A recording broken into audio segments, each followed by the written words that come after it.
গতবার আসলে পেঁপে ফলনটা অনেক ভালো হয় নাই, কিন্তু এবার অনেক ভালো হয়েছে। উনি অনেক খুশি। দেখেন ওনার পেঁপেটা পেকে গেছে অলরেডি। এই যে পেঁপেটা পেকে গেছে।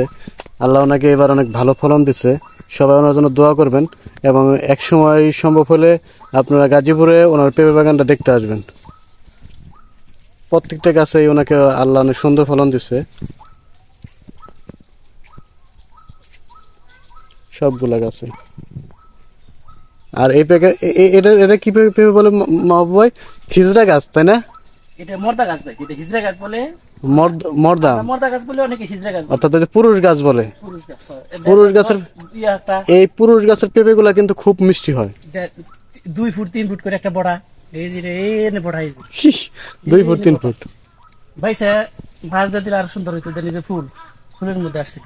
এই এই এই পেঁপেটা কিন্তু সবচেয়ে মিষ্টি হয়। হ্যাঁ, সবচেয়ে মিষ্টি।